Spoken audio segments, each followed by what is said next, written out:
sabor de boca por su experiencia, por lo bien que explica, por la paciencia, por la visión que él tiene. Hoy el biólogo Tello también nos va a hablar un tema. Ayer fue de prácticamente jardines de pecoreo. Hoy nos va a decir cómo hacer rentable una unidad de producción pecuaria, cómo hacerla sostenible, cómo beneficiarse uno económicamente y cómo también apoyar al medio ambiente. Creo que durante este año todos sufrimos de alguna manera este tema tan imperante en los últimos años como es el problema del calentamiento global, y todos tenemos que hacer de alguna manera, poner nuestro granito de arena para cambiar la situación, porque todo está en nosotros, en nadie más. Y bueno, pensando qué le vamos a heredar a nuestros hijos. Les agradezco a todos el interés por conocimiento. Siempre son bienvenidos como cada jueves y viernes. Muchas gracias, biólogo Tello. Muchas gracias, licenciada Eva. Adelante, por favor. Gracias.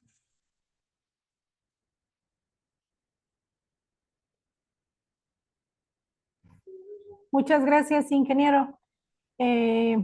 Bueno, antes que nada, vamos a compartir con ustedes pues las reglas de la sala.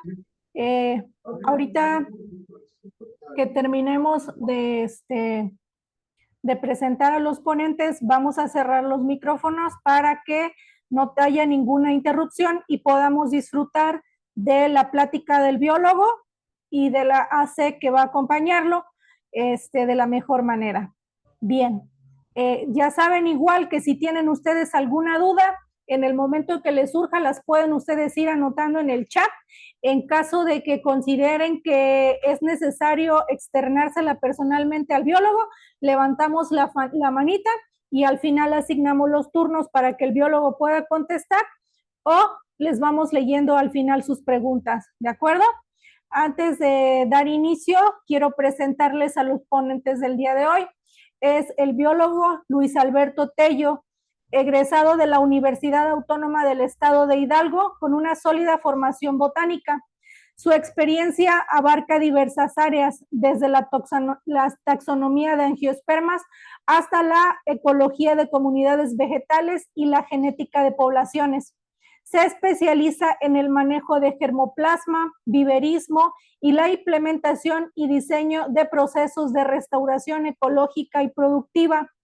Ha colaborado con destacadas instituciones dedicadas a la conservación y restauración de ecosistemas, siendo explorador, colector de semillas y coordinador de proyectos de restauración para instituciones como Keep Gardens, el Banco de Semillas de la Universidad Nacional Autónoma de México, Pronatura Veracruz, Pronatura México, la Red de Viveros de Biodiversidad, PUR Project y la Subsecretaría de Ganadería actualmente. Además, ha realizado contribuciones al conocimiento de la flora de México a través de la publicación de investigaciones científicas enfocadas en el estudio y la conservación de recursos fitogenéticos del estado de Hidalgo y el descubrimiento de una nueva especie de árbol en el bosque mesófilo de montaña del estado de Veracruz. Sus habilidades técnicas abarcan desde el manejo de la flora nativa, la colecta del germoplasma, el manejo de bancos de semilla, viverismo forestal, cultivos in vitro, hidroponía, sistemas productivos agrícolas y ganaderos, el cultivo de hongos y el manejo de abejas, apis y meliponas, con la finalidad de estudiar, conocer y manejar distintos organismos presentes en nuestros ecosistemas para poder desarrollar estrategias más efectivas y holísticas para la restauración y conservación de los ecosistemas de México. También contamos con la participación de Miku Conservation, una asociación civil sin fines de lucro enfocada en la conservación de los primates en México.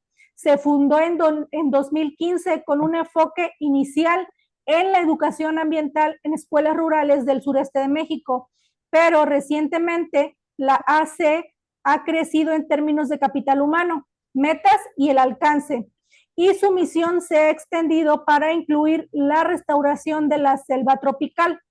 ¿Quién nos acompaña? Perdón, vamos a silenciar. Permítanme un momento. Continúo. Quien nos acompaña por parte de la Asociación Civil es la doctora, Sari Van Bell, que es una especialista en primates de México. Obtuvo su doctorado de la Universidad de Wisconsin en Estados Unidos. Ella tiene más de 20 años estudiando primates en México y desde el 2015 estableció un programa de investigación de largo plazo en el Parque Nacional de Palenque, en Chiapas, estudiando la ecología y el sistema social del mono aullador negro. Se ingresó recientemente a la asociación Miku Conservation para poder compartir todo el conocimiento acumulado que ella tiene sobre los primates y aportar más tangiblemente a la conservación de los mismos aquí en México. Como ustedes se dan cuenta, compañeros, pues tenemos a dos excelentes ponentes que nos van a compartir una inmensidad de conocimientos. Esperemos que les sea de utilidad y pues le dejo la palabra a los compañeros, a la doctora Sari y al biólogo Tello para que nos compartan su conocimiento.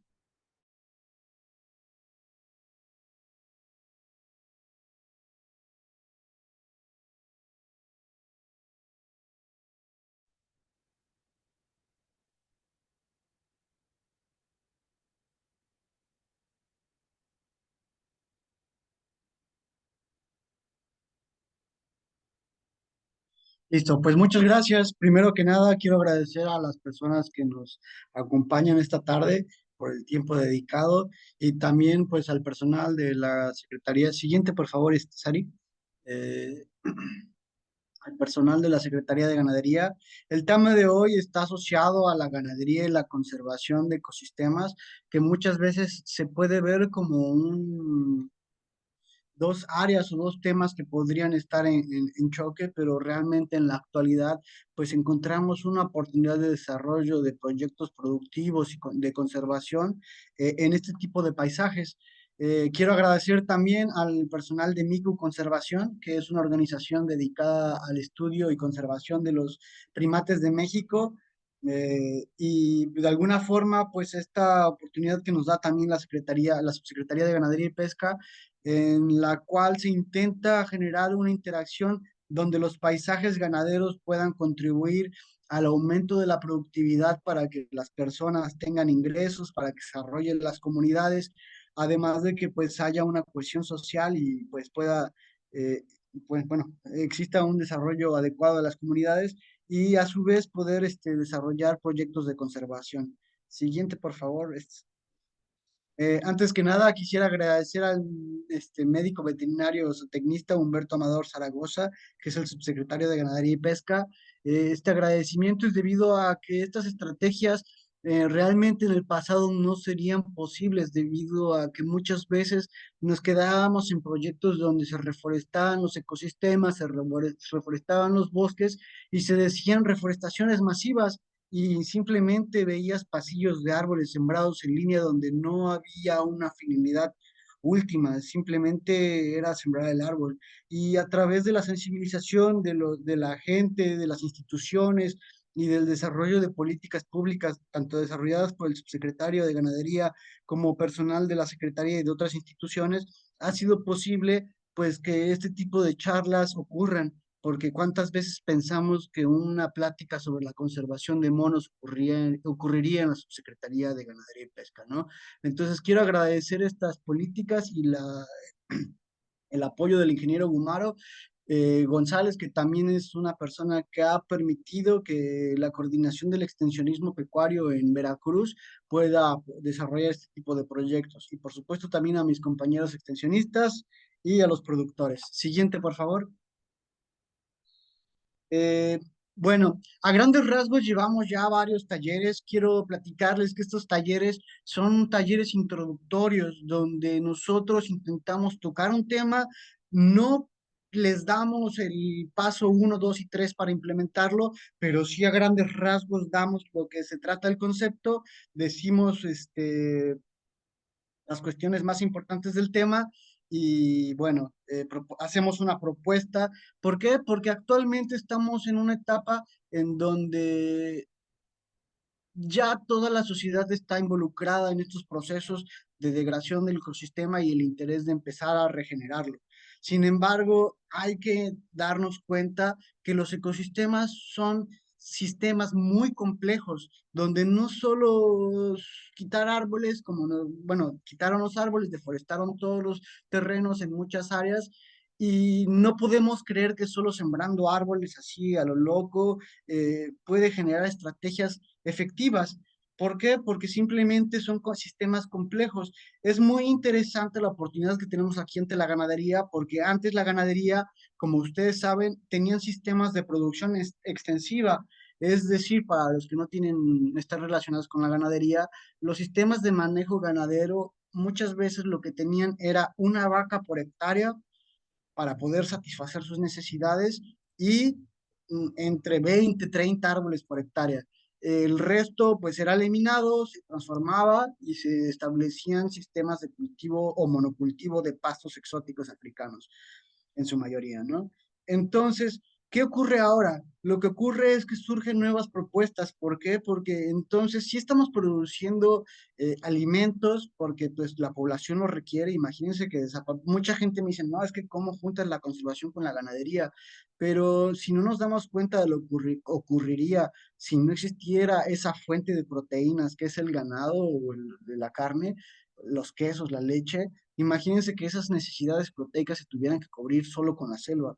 Entonces, pues sí, también sería un saqueo. Entonces, en la actualidad, si estamos viendo las consecuencias del cambio climático, estamos viendo las consecuencias de la deforestación, ¿por qué no empezamos entonces a ver estos sistemas como una oportunidad para transformarlos? ¿Por qué? Porque de alguna forma en estos sistemas perdimos el 80% de las selvas de México.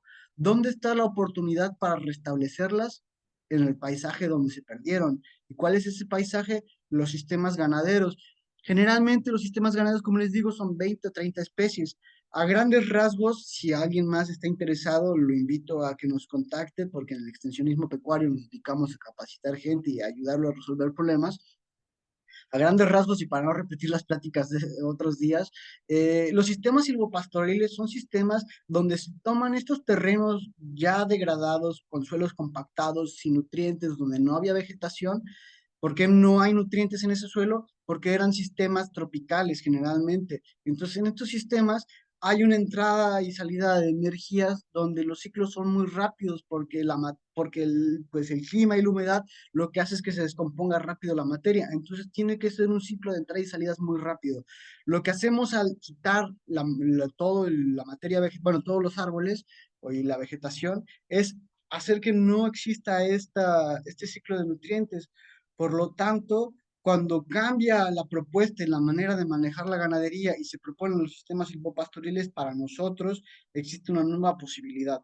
¿Por qué? Porque los sistemas silvopastoriles pasan de tener 20 a 30 árboles por hectárea a llegar a tener entre 600 y 700 árboles por hectárea. Bueno, también depende del modelo de cultivo. Y por otro lado, mmm, promueve áreas potenciales para la restauración, también aprovecha la flora y la fauna relicto que están en estos potreros porque, pues, aunque no lo veamos, muchas veces las especies que están en peligro de extinción no siempre las encontramos en los sistemas conservados o en las selvas conservadas. Existen ocasiones en donde existen los últimos 2 o 3, 4 árboles de esa especie en un potrero o en una serie de potreros. Entonces el caso es que, bueno, no puedo decirles especies porque de qué sirve si no las conocen, pero de alguna forma, por ejemplo, acá hay uno que se llama Dialium guianensis. El Dialium guianense, en el Uxpanapa, digo, en los Tuxtlas, perdón, eh, aproximadamente debe de haber entre San Andrés Tuxtla y Catemaco como unos 10 árboles, exagerado. Entonces, son árboles de importancia que podríamos estar rescatando y que muchas veces los encontramos en los potreros. Y de alguna forma también no solo establecen sistemas productivos para el ganado, sino que también habilitan sistemas para empezar a rehabilitar el hábitat para la fauna silvestre. Siguiente, por favor. ¿Cómo se manejan este tipo de terrenos silvopastoriles y cómo influyen en la restauración ambiental? Bien, en la foto tenemos uno de nuestros productores.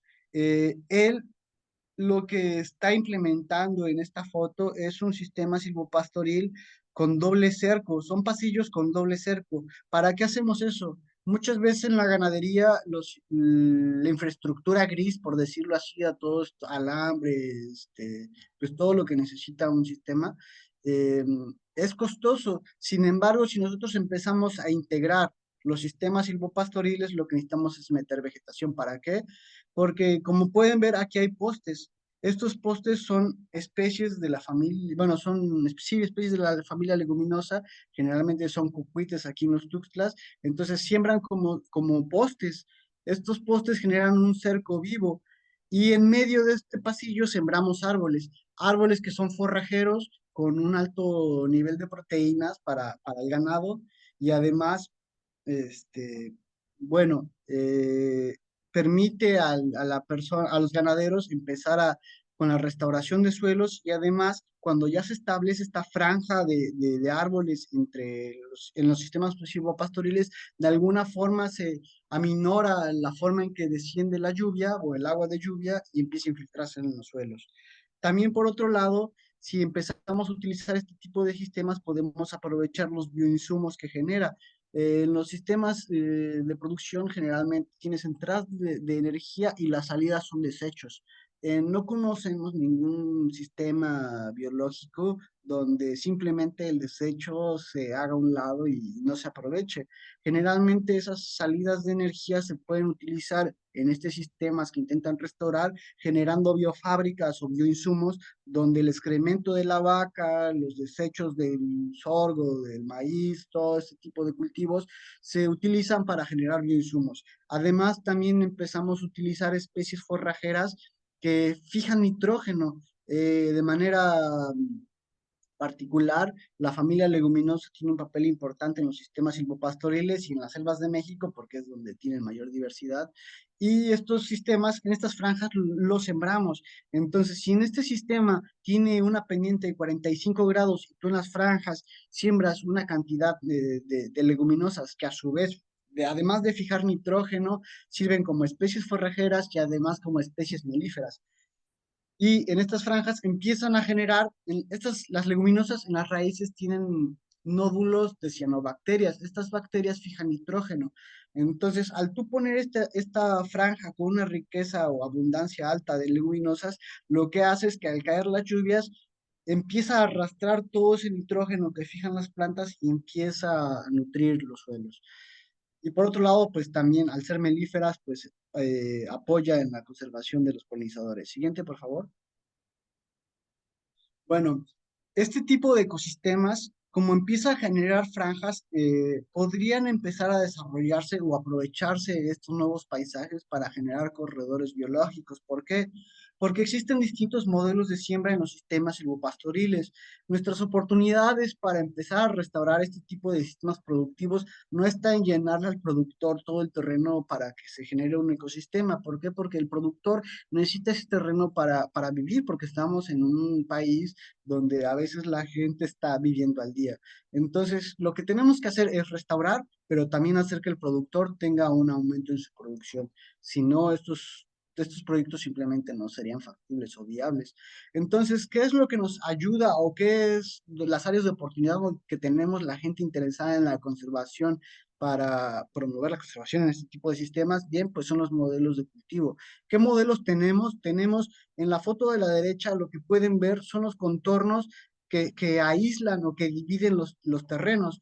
La gente en este tipo de sistemas lo que hace, en lugar de poner postes pues de cemento o de cualquier otro material, lo que se hace es cortar troncos de cocuite, de mulato y de muchos otros árboles que al cortar un tronco generan, bueno, eh, generan raíces al sembrarlos y puedes sembrarlos como estacas, pues lo que haces es que cada 3 metros siembras un árbol y posteriormente lo alambras para dividir tu terreno. Esto lleva años practicándose, pero si nosotros empezamos a pensar en los modelos de cultivo, bueno, los cercos vivos son un lugar potencial para diversificar. Esto es la diversidad. Entonces podríamos tener cercos dedicados tal vez al centro, tener ganado y en los cercos aprovechar la producción de mieles. Pero también podemos empezar a ver que si tenemos cercos vivos que rodean el contorno de nuestro terreno, pero además los sistemas silvopastoriles establecen franjas de cultivo de árboles que se ponen en curvas de nivel, podríamos promover corredores biológicos y pues a su vez promover la conectividad del paisaje. ¿Por qué? Porque simplemente la selva, como nosotros la imaginamos, pues ya no es ese manchón virgen que está extendido por todo el paisaje. Generalmente las selvas ya son manchones que se encuentran dentro de los terrenos y que nosotros como restauradores tenemos que empezar a promover la conectividad del paisaje para que se generen corredores biológicos, para que haya flujo de materia y energía y empezar a promover proyectos de conservación y restauración a nivel de paisaje. Siguiente, por favor. Bueno, dentro de las cosas súper interesantes que hemos descubierto en esta temporada, porque pues nosotros nos dedicamos a la restauración de sistemas productivos, ganadería, apicultura, acuacultura, pero cuando empezamos a ver que empieza a aumentar la diversidad dentro de los terrenos que manejamos, empezamos a pensar en conservación. Entonces, de algún modo, empezamos a estudiar y darnos cuenta que muchas de las plantas que nosotros utilizábamos para los sistemas productivos también eran un recurso para la fauna silvestre.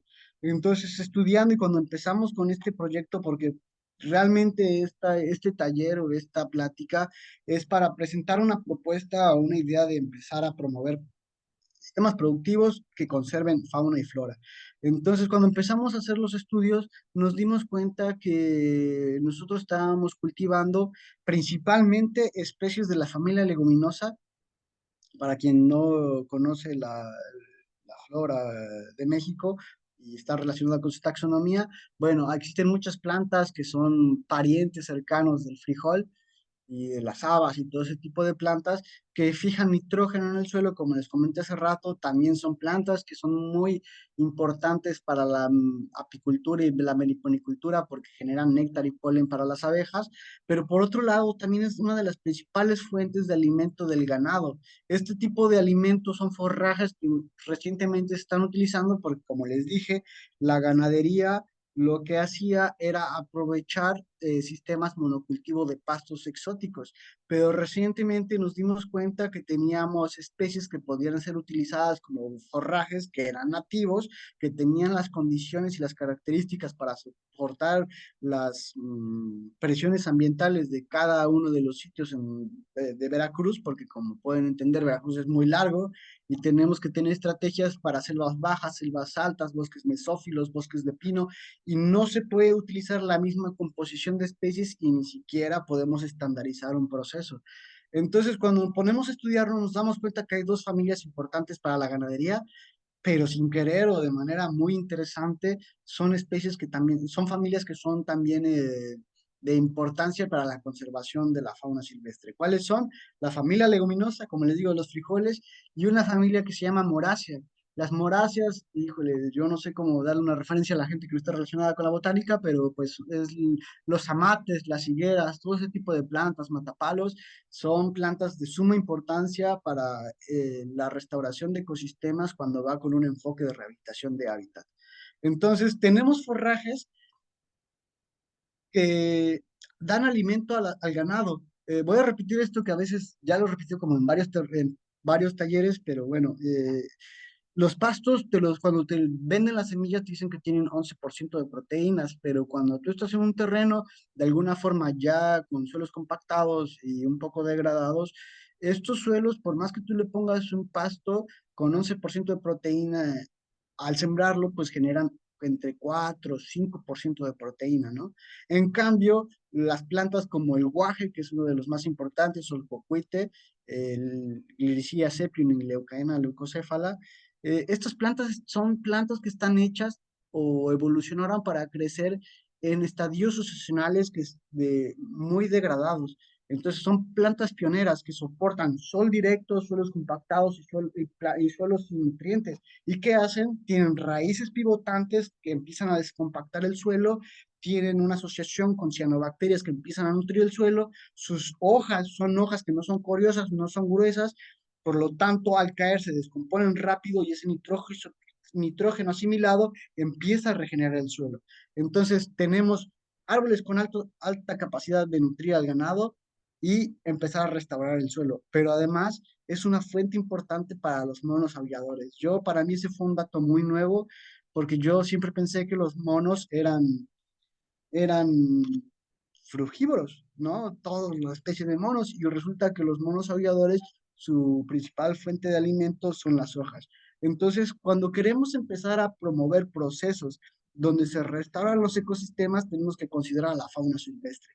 Y si entonces en nuestro proceso productivo ponemos forrajes nativos que están dando un alto porcentaje de proteínas a nuestro ganado, de manera inmediata tenemos que empezar a pensar en la flora, en la fauna silvestre que también se alimenta de esas plantas. Y por otro lado, tenemos especies como, bueno, aquí le puse una foto de un fruto que tal vez no todos conocen, se llama Polyphenia armata.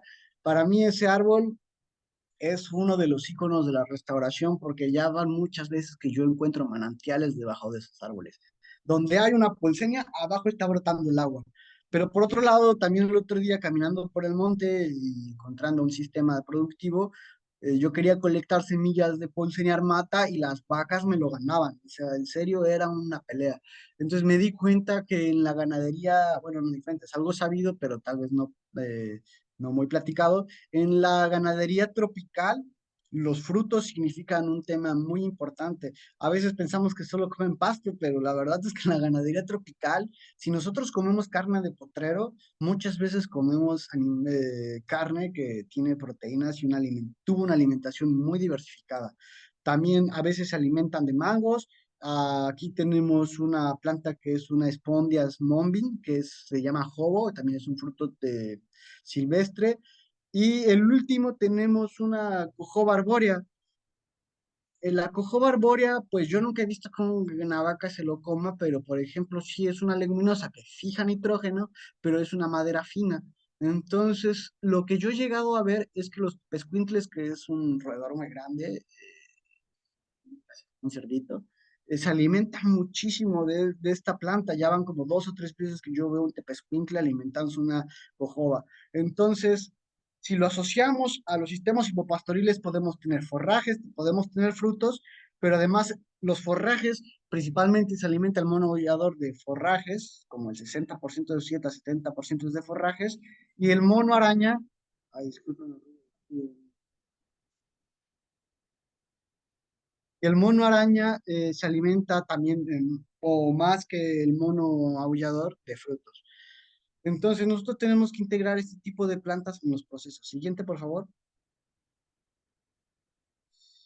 Eh, pues al querer hablar de restauración y de conservación en sistemas productivos, pues también tenemos que darnos cuenta que vamos a intervenir terrenos de personas que tienen pues terrenos propios donde tal vez los ven como terrenos productivos. Entonces no podemos llegar con una idea romántica en la que creamos que todos van a querer quitar todos sus sistemas productivos y poner las selvas de nuevo.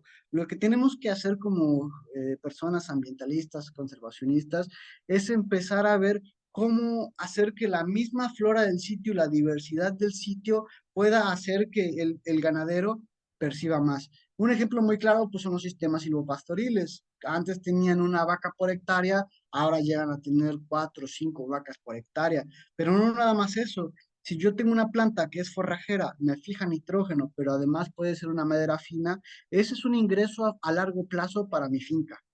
Si yo tengo una planta que me produce un fruto tipo pimienta, que es un cultivo de la zona, yo tengo un cultivo que en unos 5 o 6 años me empieza a dar rendimientos. Y si tengo le llamamos banco de forrajes o banco de proteínas, son unos sistemas productivos que a corto plazo me van a dar alimento para mi ganado. ¿Qué significa eso? Que yo a corto plazo voy a ahorrar dinero en estar invirtiendo alimento para mi ganado. Voy a ahorrar dinero para estar aumentando la cantidad de nutrientes en los pastos, porque como en la actualidad existen muchos ganadería con suelos compactados y suelos pobres, si tú le das una planta que nutre el suelo, ese suelo se nutre, los pastos se nutren, la vaca se nutre y por lo tanto ese alimento va a tener un mayor rendimiento. Y finalmente, por ejemplo, aquí tengo una foto de una vaina de Gliricidia sepium, que es súper importante en esta zona porque una nos permite tener estantería para poner cercos vivos, que significaría ahorrarnos el costo de poner los postes de manera, o el costo de los postes de cemento, ¿no? Entonces, tú simplemente tienes que ir y puedes ir cortando estantería y estableces los cercos vivos. Entonces, tenemos alimento para nuestro ganado, fertilizantes para nuestro suelo, servicios ecosistémicos y madera y muchos frutos. Pero no solo hay que cargarnos hacia decir, no, todas las leguminosas a partir de ahora son las plantas que nos ayudan a resolver todo. ¿Por qué? Porque no es así. Muchas de estas plantas tienen 18% de proteínas, 23% de proteínas, la leucaena leucocéfala, 15% de proteínas. Es mucho a comparación de vacas alimentándose con pastos de 4% de proteínas, pero también tenemos que entender que este tipo de plantas tienen otros componentes que son taninos o algunas otras enzimas que al alimentarse en exceso de esa planta empiezan a absorber nutrientes. Entonces, lo que tenemos que hacer es conocer las características de cada una de las plantas, tanto en su diversidad funcional, que son melíferas, maderables, fijadoras de nitrógeno y todos estos ejemplos que les he dado, pero también en sus componentes. ¿Para qué? Para que si de alguna forma la leucaena leucocéfala me da un porcentaje alto de proteínas, pero también tiene un alto contenido de taninos, digo, y de fenoles, lo que tengo que hacer es intercalarla casi todo, intercalarla o no poner solo un pasillo de leucaena para que pues tenga una alimentación diversificada del ganado y eso me beneficia. Siguiente, por favor. Eh, este concepto que estamos promoviendo, que sería la ganadería de la conservación, eh, es una propuesta para profesionalizar estas prácticas. Sí empezar a diversificar la producción en los sistemas pecuarios, pero también empezar a darnos cuenta que muchas veces no es solo sembrar árboles o que muchas veces no es solo ver porque ustedes saben el caso que ocurrió apenas de los monos que se caían y mucha gente los tomaba y sin conocimiento los manejaba.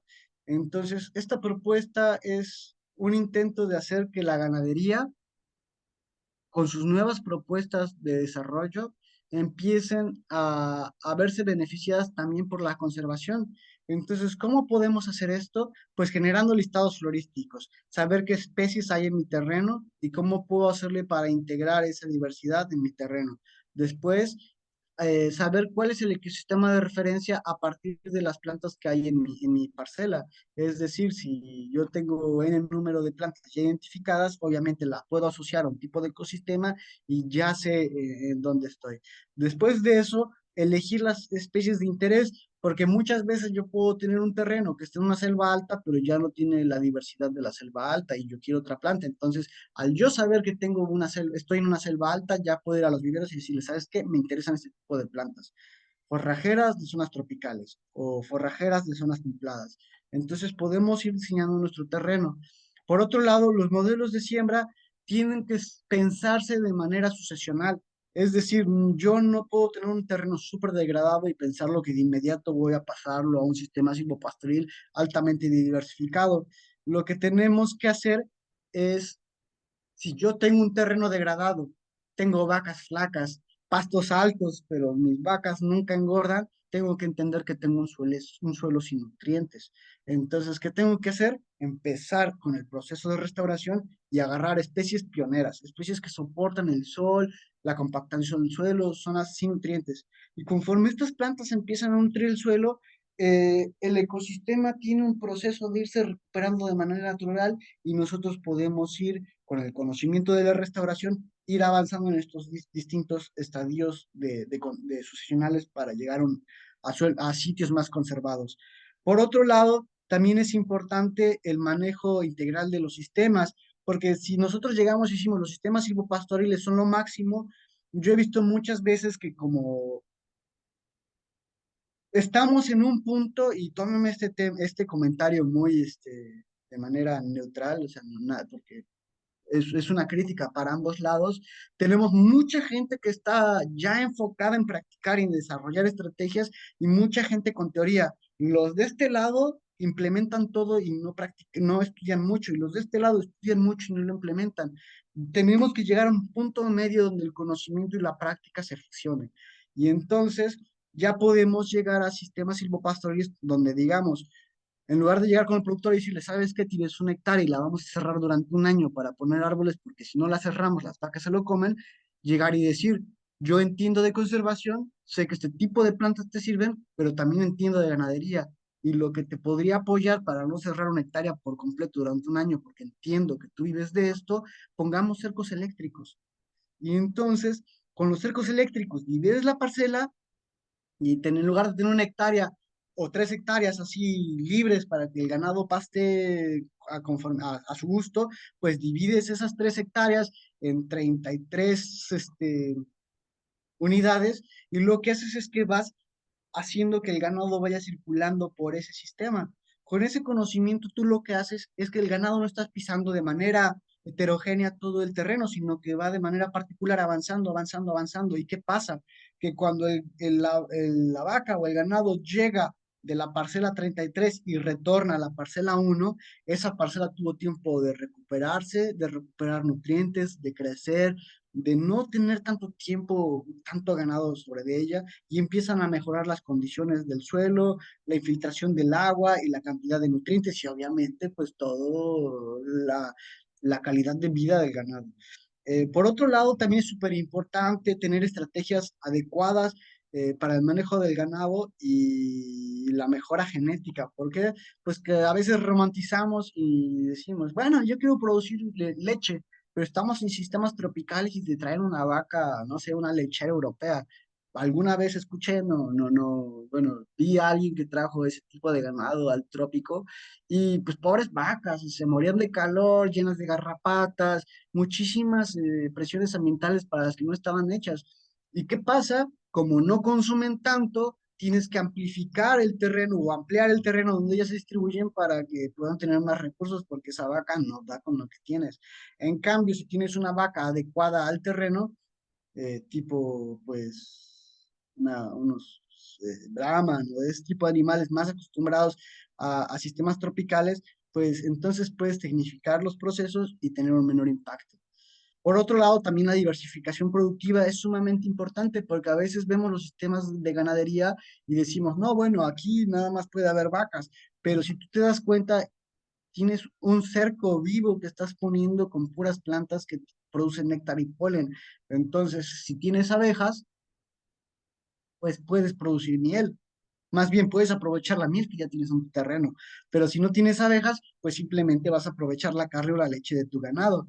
Entonces es muy importante darnos cuenta que no estamos en sistemas templados, estamos en zonas tropicales, donde es más compleja la diversidad y por lo tanto, si lo manejamos bien, podemos aprovecharla para tener en un mismo terreno una producción de ganado, poder tener mieles, poder tener maderas y poder tener tal vez un cultivo o tener sistemas de acuicultura. Y eso, pues cuando cae el precio de un sistema, pues se mitiga y realmente eso es lo que nosotros tenemos que hacer. Tenemos que encontrar estrategias donde beneficiemos a los productores porque tenemos que entender que hay muchas necesidades en el campo y a través de resolver esos problemas ya podemos empezar a hablar de conservación y restauración. Y pues finalmente, pues la rentabilidad. Siguiente, por favor. Bueno, antes, puedes regresar por nada más un punto que me gustaría tocar mucho, es que a nosotros nos hace falta una parte muy importante que serían las certificaciones. Las certificaciones son importantes, ¿por qué? Porque si yo ya tengo un sistema silvopastoril, en este sistema no hay no estamos echando químicos, hay un mejor manejo, aumentamos la cantidad de árboles en un 70% y ya está diversificado. Entonces tenemos que empezar a hablar de certificaciones. ¿Por qué? Porque no nos estamos dando cuenta del potencial de la ganadería en el trópico. Muchas veces vamos y compramos jamón serrano y nos jactamos de comprar jamón serrano de cerdo pata negra que se alimentó de bellotas. Y es que solo la pierna es carísima, ¿no? De ese cerdo. Entonces, si nos ponemos a pensar que estamos en sistemas tropicales donde hay ganado que se está alimentando, para empezar, el cerdo pelón ibérico se alimenta de bellotas. La bellota es un quercus. Nosotros estamos en el país con más diversidad de quercus en el mundo. Entonces, imagínense el potencial que tenemos hacia esas zonas. Pero también tenemos, y quien haya vivido en zonas tropicales, acá en Catemaco, en los Tuxtlas, se pueden dar cuenta que si en un rancho hay mangos, en la temporada de mangos, las vacas están pegadas al árbol. Y es algo que no se puede evitar. Simplemente, donde hay frutos, las vacas comen. Entonces, si nos damos cuenta que en estos sistemas estamos aumentando la diversidad de forrajes y de frutos, ¿por qué no pensar en hacer certificaciones que nos digan que tenemos carne o leche con ganado que tuvo una alimentación diversificada? Eso créanme que es un potencial en el desarrollo de estos sistemas. Siguiente, por favor. Bueno, las estrategias que ha desarrollado, ya porque ya me voy de largo y ya toca conmigo, una disculpa. eh, las estrategias que ha desarrollado la Subsecretaría de Ganadería y Pesca, pues prácticamente ha sido investigar qué especies nativas son forrajeras, qué árboles son forrajeros, cuáles se encuentran en el mayor peligro de extinción y empezar a colectar sus semillas. Todo esto en alianzas con otras instituciones dedicadas a la conservación y manejo de semillas, porque si nosotros nos ponemos a promover la colecta de semillas con las personas de manera abierta, lo único que va a hacer es un saqueo y pues, ni tienen el conocimiento para manejar un banco de semillas y por supuesto tampoco tienen el conocimiento para empezar a reproducir este tipo de plantas. Entonces son procesos introductorios donde tenemos que ir avanzando de poco en poco, pero estamos muy dispuestos a ir enseñando. Entonces tenemos gente que hemos ido capacitando para colectar semillas. Nosotros también nos hemos ido capacitando para conocer distintos sistemas productivos. Empezamos a desarrollar los sistemas silvopastoriles diversificados y uno de los casos que a mí se me parecen más interesantes es ya empezar a diversificar la producción de mieles. Mieles muy bien caracterizadas, donde tienes miel de jabín, miel de mulato y bueno, no sé si ustedes sepan, pero la miel más cara del mundo es una miel de Nueva Zelanda o una de las mieles más caras del mundo, que es cara porque viene de un árbol que te garantizan que viene de un árbol que tiene características medicinales muy importantes y que es raro. Yo no sé si ustedes sepan, pero nosotros somos de los países más diversos en árboles. Entonces, si nosotros empezamos a caracterizar mieles, empezaríamos a poder generar un nuevo mercado muy, muy interesante. Por otro lado, otra de las estrategias súper interesantes que ha generado la Secretaría de Ganadería es el rescate de flora nativa, implementarla en sistemas productivos y también empezar a generar procesos que empiecen a restaurar el hábitat tanto de fauna silvestre como esta propuesta, pero también de polinizadores nativos y empezar a generar la conectividad del paisaje. Siguiente, por favor. Y para acabar esto, y mi intervención, pues lo que hace falta es empezar a estar en procesos productivos donde integremos o como personas interesadas en la conservación, empecemos a ver los sistemas productivos y ver cómo podemos ayudar en la producción para integrarla a la dinámica ecosistémica. ¿Por qué? Porque si no la integramos, tenemos que estar metiendo insumos externos como fertilizantes. Si ponemos plantas fijadoras de nitrógeno, bueno, al menos reducimos los gastos del productor en un 50% y ya son fertilizantes naturales. Por otro lado, conocer la flora nativa, conocer las problemáticas que tienen las comunidades, porque muchas veces la ciencia se hace muchas preguntas, pero no siempre esas preguntas vienen desde el campo. Entonces, cosas tan simples como un modelo de siembra como esta, que sería una barrera de rompevientos, hace o provoca que las suradas y los nortes no afecten cultivos. Y esas pueden ser modelos de cultivo para empezar a diversificar o conservar especies de árboles en extinción. Por otro lado, también podemos conservar sistemas productivos como la vainilla, las mieles, generar bienestar animal y empezar a generar la conectividad de los ecosistemas para promover corredores biológicos y conservar la fauna nativa. Y de mi parte sería todo.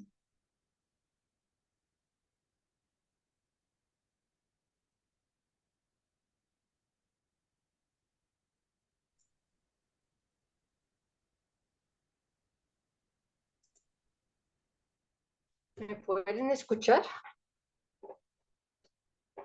¿Pueden confirmar si me pueden escuchar? Se escucha bien, doctora. Gracias, gracias. Pues vamos a girar la plática un poquito hacia los primates mexicanos y mirar sus amenazas y estrategias de conservación. Pero antes de eso quiero agradecer por la invitación a Micoconservación en participar aquí en esta plática más girado hacia la ganadería y la pesca. Entonces, muchas gracias por la invitación. Pues no sé qué tanto la audiencia sabe de los monos, pero aquí en México hay 3 especies de primates. 2 son especies de monos aulladores y uno es el mono araña. Entonces, de las 2 especies de aulladores, uno es el aullador de manto, también conocido a veces como pardo, y el otro es el aullador negro.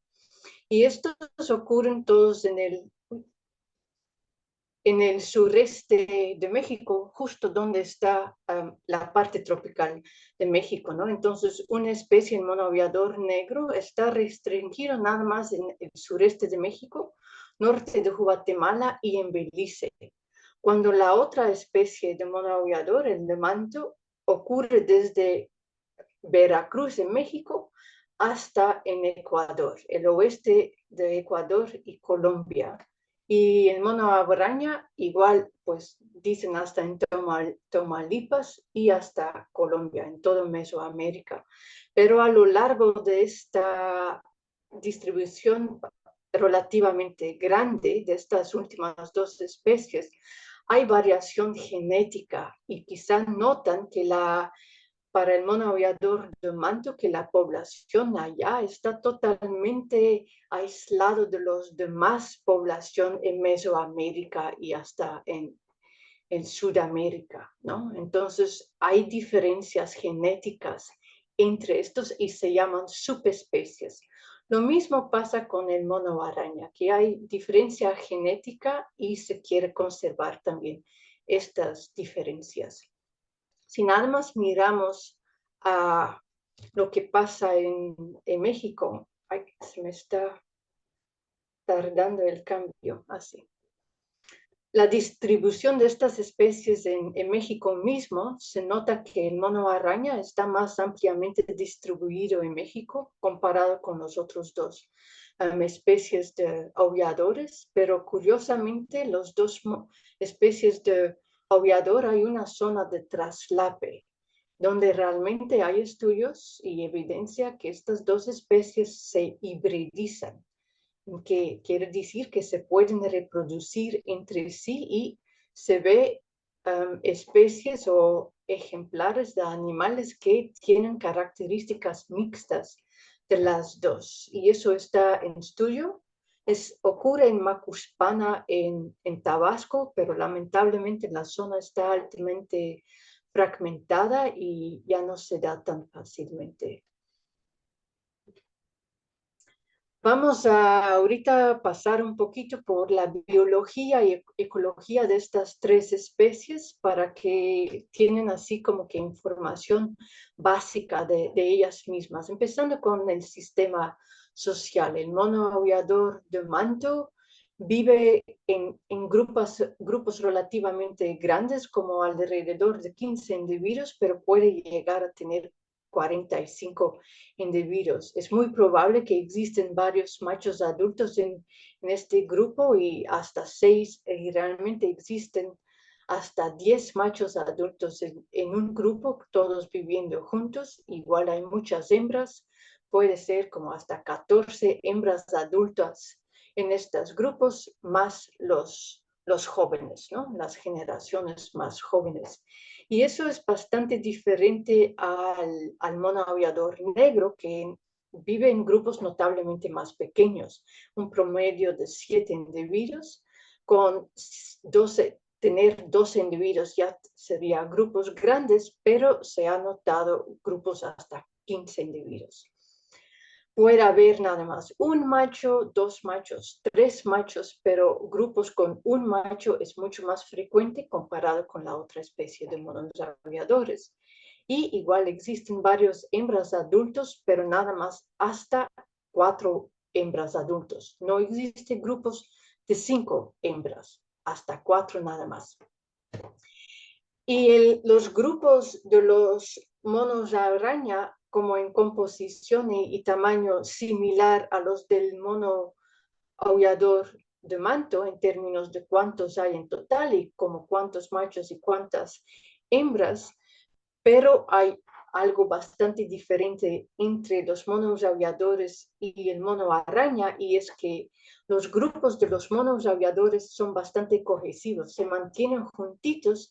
Entonces los miembros del grupo, parece que hay una latencia aquí en la transmisión, se mueven juntitos a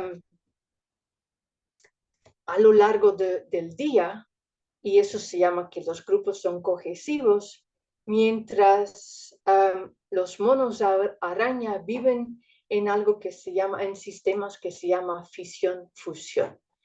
Y no sé si lo logran ver esta animación, pero lo que quiero enseñar es que grupos se dividen en subgrupos que se van dividiendo y cada subgrupo va por su propia ruta y a lo largo del día van juntándose y separándose. Y lo puedes quizá comparar también lo que nosotros humanos hacemos en que salimos en la mañana de los individuos del grupo con cual convivimos, ¿no? La familia con quienes vivimos, y de ahí salimos y nos metimos en quizá transporte público, y como vamos con una bola de otras personas que ni siquiera conocemos, pero ahí vamos y después nos juntamos con personas que llamamos nuestras colegas, y así de regreso vamos a lo que se llama nuestra familia, ¿no? Entonces nos juntamos y nos salimos de grupos de gente a lo largo de nuestros días, y eso es el sistema también que tiene el mono araña. El mono aullador de manto es el más pequeñito, que nada más como 6 kilogramos los machos, cuando el mono araña es el más grande, como 9 kilos, y el mono negro es un intermedio. Las 3 especies son bastante vocal, pero obviamente los monos aulladores son conocidos por sus grandes, altos, fuertes rugidos y ladridos, y por los que no conocen tanto los rugidos de estos, espero que eso funcione y que lo escuchan bien. Aquí va el mono aullador de manto. Ay, no.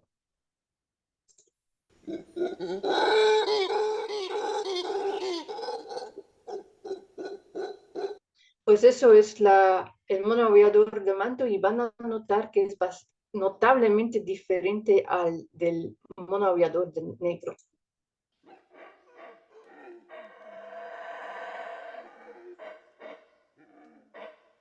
Y aquí tenemos los relinchos del mono araña.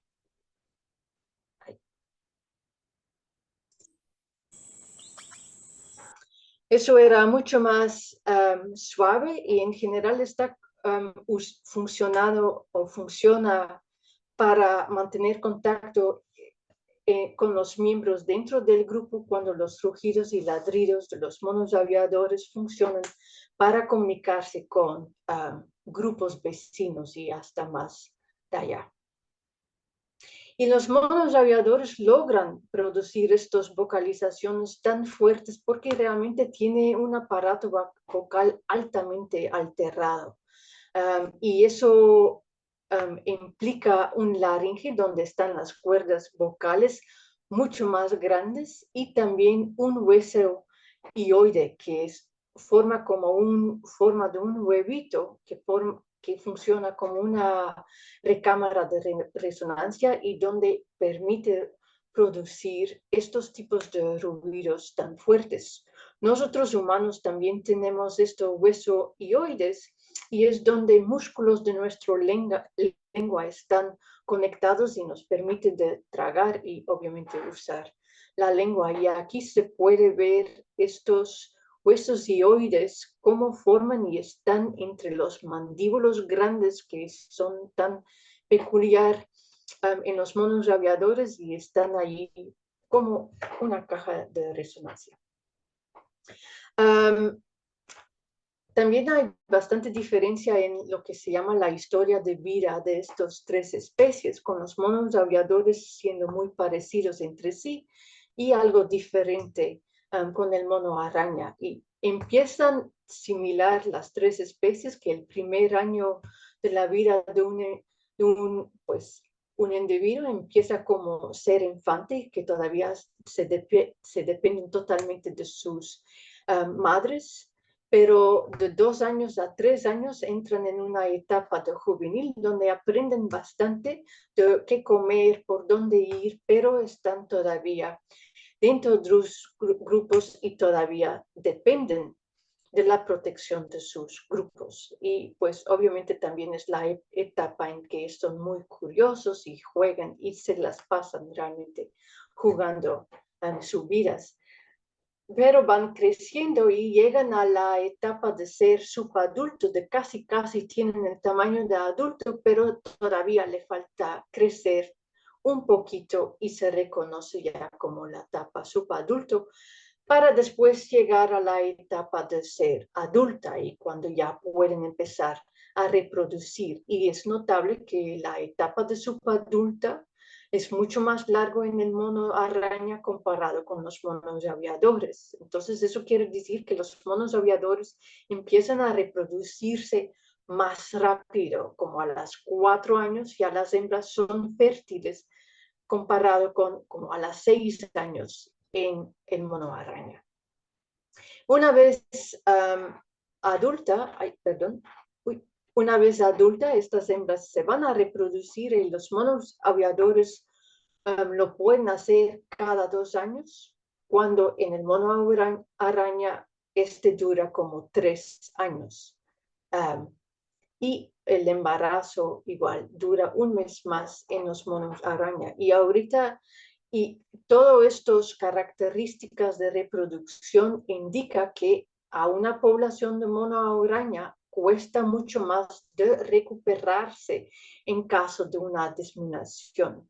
Entonces, resulta que esta especie es más vulnerable por este mismo. Obviamente estos monos viven en grupos y estos grupos ocupan cierto lugar y esto se puede llamar ámbito hogareño y hay diferencias en el tamaño del ámbito hogareño entre las especies. El mono de aullador de manto, si se acuerdan, vive en grupos grandes, usa ámbitos hogareños relativamente grandes, especialmente comparado con el mono aullador negro, con grupos pequeños, terrenos o ámbitos hogareños más pequeños. El mono araña, que si se acuerdan tiene composición y tamaño de grupo similar, pero como es un sistema de fisión-fusión, realmente necesitan más terreno y también se necesita acoplar eso a su dieta. ¿Cuál es el siguiente? Que ellos y que el biólogo Luis Alberto ya mencionó, que monos araña se enfocan mucho más en frutas, son frugívoros o principalmente frugívoros, cuando los monos aviadores son un balance entre las hojas y las frutas, son folívoros frugívoros. Pero el mono aullador tiene una estrategia de ser tan frugívoro como puede y tan folívoro como necesita. Entonces tienen dietas balanceadas, pero con un sesgo hacia las frutas, pero menos comparado con el mono araña y como saben muy bien, en las selvas tropicales se encuentra mucho más fácil árboles con hojas comparado con árboles con frutas. Y como los monos araña dependen mucho más de frutas, necesitan más terrenos para que encuentren más árboles con tales frutas. Pero como al ser frugívoros, estas tres especies tienen un papel bastante importante en la dispersión de semillas de estas mismas frutas que comen. Aquí nada más se ve un collage de frutas que come las especies que yo estudio en el Parque Nacional en Palenque, y hay como 85 especies de plantas que los monos aviadores negros comen en esta selva y dispersan las frutas de estas. Y muchas de estas especies también son mencionadas por el biólogo. Por ejemplo, aquí la pulsenia, pero hay también jobo aquí. Hay el guapaque o el Dialium guiancense, que parece ser ya bastante raro en la zona de los Tuxtlas, pero presente en la selva aquí en Chiapas. Y curiosamente, o no es tan curiosamente, pero los monos al consumir las frutas, ellos buscan la pulpa alrededor de esta semilla, y la semilla no lo muerden, lo tragan entero y pasa por el tracto digestivo de este individuo y lo sale otra vez del individuo en forma de popó. Este popó en sí, a su vez, atrae a los escarabajos cropófagos, que van formando bolitos en cual están las semillas, ¿no? Y forman bolitas para que lo llevan este material fecal, forma alimento para las larvas de estos escarabajos, pero al moverlo y enterrarlo en el suelo, estos semillas son plantados por estos escarabajos y ya no están tan expuestos a los hongos que pueden atacar a las semillas, pero igual a los tipos roedores que pueden consumir las semillas, ¿no? Entonces hay todo un sistema que la selva se mantiene a sí misma. Pero lamentablemente por lo que ya hemos platicado, el biólogo, el estatus de conservación de estos mismos primates no es tan bueno. 2 especies están en peligro de extinción y el mono aullador de manto está considerado vulnerable. Pero si se acuerden, la población que existe en México está aislado a la otra población que ocurre en Mesoamérica y en Sudamérica. Entonces, realmente la población en México está considerado vulnerable, en peligro de extinción. Así que las 3 especies en México están en peligro de extinción. Y eso está reconocido tanto por autoridades mexicanas como internacionales. Y las amenazas, ya hemos platicado de esto, por lo menos de la causa principal, que es el pérdida del hábitat natural. Y eso involucra la disminución de este hábitat, la fragmentación, pero también la degradación, en que en las parches de selva que queda ya no son tan biodiversos como es selva más extensa, ¿no? Y eso es, las causas principales es la ganadería y la agricultura extensiva, pero también la expansión de la zona urbana y megaproyectos en este terreno, y el Tren Maya siendo un ejemplo de estos megaproyectos. Otra amenaza es justamente estas zonas urbanas donde los primates ya entran en contacto con humanos, y aún este contacto puede ser positivo en algunos lados. También hay contacto o cosas negativas. Algunos de estos siendo el atropellamiento, ¿no?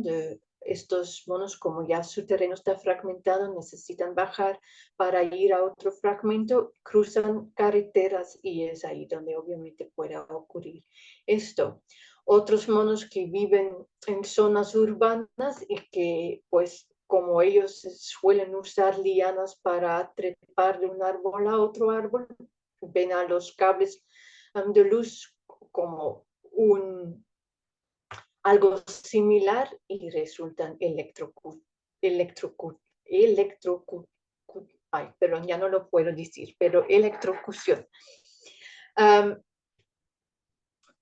También el ruido que el humano causa, más bien cuando es ruido de excitación al ver un mono, por ejemplo, los gritos a los monos y todo eso, no es tanto el ruido de día a día de la gente. Monos son atacados por los perros callejeros, pero también por perros dueños de gente. Y al vivir en esta zona urbana, estos monos ya no tienen tanto acceso a su alimentación natural y a veces son expuestos a la comida humana y eso resulta en una malnutrición, ¿no? Como que estos desechos de los humanos mismos también están más expuestos a parásitos. También todavía hay cacería o caza furtiva, ya no es tan alto en México como antes, pero tampoco no es ausente. Y el mascotismo, en querer estos animalitos como mascota.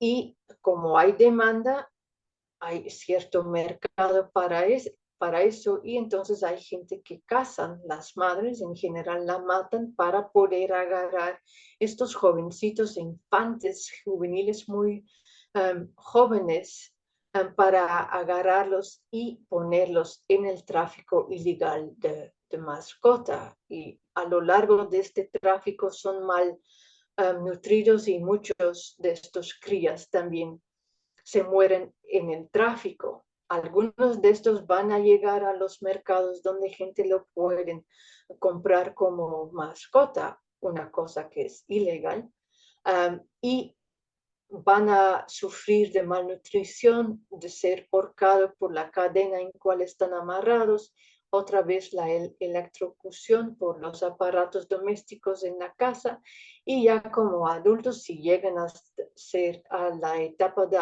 adultos, ya realmente estos animales ya no son manejables porque no son animales domesticados como es el perro o el gato, ni las vacas y los puercos y también son todos animales domesticados, pero los animales silvestres no son. Entonces son animales mucho más fuertes y pueden ser agresivos porque se sienten amenazados, porque ya no viven en su área natural. Entonces llegan a tener una vida deplorable, armada como por ejemplo en esta foto, amarrado a un árbol, nada más tiene el circulito alrededor del árbol, en comparación con la vida muy rica junto con sus compañeros en sus propias selvas, ¿no? Entonces, tenemos que evitar eso, porque si nosotros igual no queremos vivir así, ¿no? Y últimamente el cambio climático ha tenido un impacto y especialmente este año ha sido muy notable el gran impacto ya del cambio climático. Y supongo que han escuchado de esta mortandad masiva que ocurrió en Tabasco, en zonas de Veracruz y también Chiapas. Y todavía no se entiende por completo qué es realmente que causó esta mortandad, pero parece ser una combinación de que estos animales viven en una vida altamente degradada, en pastizales con pocos árboles donde sufren de malnutrición prolongada y también una alta carga de parásitos, porque también existe este contacto con los humanos. Y encima de esto, las altas temperaturas de varios días hasta semanas que causó que sus cuerpos no aguantaban, no lograban lidiar con estas altas temperaturas, probablemente porque su sistema inmunológico y su fisiología en general estaba ya al tope por donde viven. Y sí, se murieron muchos monos. Estamos hablando de casi 300 ejemplares que se murieron en Tabasco nada más. Y eso es una estimación bastante conservada. Es decir, que probablemente más monos se murieron. Entonces tenemos que ya considerar las soluciones, ¿no? No nada más para los monos, pero también para toda la naturaleza. Y uno de estos es la educación ambiental. Al entender cómo funciona la naturaleza o, por ejemplo, cuál es el papel de los monos en las selvas, uno se va a sentir más conectada con esta misma naturaleza y lo vas a valorar más. Y al valorarlo más, uno está más dispuesto a conservar. Esto está basado en estudios de psicología que se encuentran en todo el mundo, en que al entender la naturaleza se siente más conectada, lo va a valorar más y lo va a querer conservar.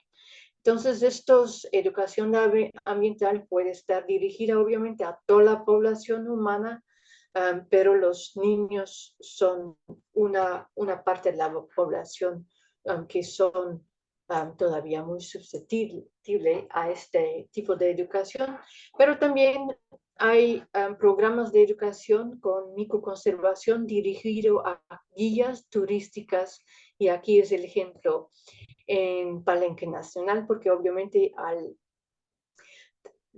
si los guías tienen una gran base de conocimiento, tanto cultural o como científico, de estas especies de monos, ellos lo pueden pasar a sus turistas, ¿no? Y así ellos son los grandes educadores de esta naturaleza a los turistas. Otras soluciones es mitigar estos problemas como el atropellamiento. Se puede poner pasos de fauna, la electrocución, aislar los cables de electricidad o ya no molestar a animales con ruidos fuertes, no darles de comer, dejarlos en paz, respetar a estos animales donde viven, sea en zonas urbanas o en en fragmentos de selvas, dejarlos en paz. Pero estas mitigaciones son nada más como curritas en la herida, sin realmente atacar la causa de las heridas, ¿no? Y se debe establecer áreas naturales protegidas, y obviamente México ya cuenta con un buen de áreas naturales protegidas, y aquí está el ejemplo del Parque Nacional Palenque, donde yo mismo trabajo, pero que donde CONAP lo reconoce como un refugio de este mismo mono aviador negro, también conocido como el mono Zarabato en esta zona, y no necesariamente en todo México, me parece que conocen estos aviadores como zarabatos. Y ahí entra un concepto científico de la biología de conservación, que es una especie de paraguas. Y eso quiere decir que si uno forma programas de conservación dirigida a una especie, por ejemplo, una especie de primate, al conservar este primate también se conserva más especies, sea tanto fauna y flora, porque el mono necesita este hábitat, y este es un concepto conocido como especie paraguas, y bajo el paraguas están todos estos demás especies conservadas también. Y el último es el de restaurar el hábitat entre estas zonas protegidas, ¿no? Donde vive la gente, y tratar de restaurar el hábitat. Y ahí hay una diferencia entre reforestación y restauración de estas hábitat alterada, con reforestación, refiriéndose a cambiar, por ejemplo, un pastizal a algo que es un bosque. Y puede ser un monoculturo de palma de aceite en que se cambió de pasto a un bosque de palmas, pero es un monoculturo. Y eso no tan siempre tiene tantos beneficios en términos de la fauna y flora natural, ¿no? Y por eso se necesita realmente restauración, en que tratar de restaurar el hábitat natural original. Y se puede hacer eso, ampliar el hábitat que todavía existe en estas zonas, o poner corredores entre estos parches del hábitat natural y aumentar también la biodiversidad de las parches restantes en estas zonas. Y es aquí donde se acoplan lo que acaba de explicar el biólogo Luis Alberto y lo que se trata de hacer aquí con la conservación de los primates, encontrar un compromiso en lo que necesitan los monos y armar un programa de conservación dirigidos a ellos, y también contemplar lo que necesita la gente que vive en estas zonas, porque no es como que ustedes, personas, ya no pueden vivir aquí, porque lo vamos a regresar a la fauna y flora original. Eso obviamente no funciona y se necesita buscar compromiso entre los dos, que son beneficios para ambos partes, tanto humanos como la fauna y flora. Pero para esto se necesitan hacer sinergias entre las universidades, las asociaciones, municipios y distintos actores para poder codiseñar un programa de conservación de este tipo, ¿no? Y en general esto tiene un cierto costo y por lo tanto se debe ir buscando estos fondos. Y es quizá ahí donde una asociación civil sin fines de lucro puede entrar, porque esas son las asociaciones que pueden buscar estos tipos de financiamiento y hacer estos tipos de programas, ¿no? Entonces, eso es lo que justamente Micoconservación quiere hacer, con un enfoque en la conservación de los primates mexicanos aquí en México, pero a la vez mejorar también el bienestar y el sustento de las comunidades locales, buscar justamente este compromiso.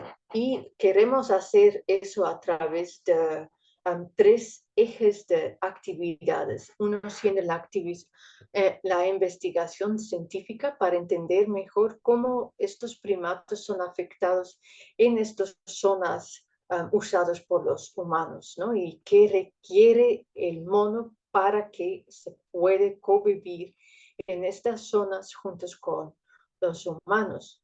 También nos enfocamos en la educación ambiental para que la gente local pueda entender bien los beneficios que pueden recobrar de convivir con la fauna y la flora local, y también acciones de restauración de hábitat, y por lo tanto igual estamos estableciendo colaboraciones con justamente DEGARPA y la subsecretaria, ¿no? Y por lo tanto esta plática de hoy mismo.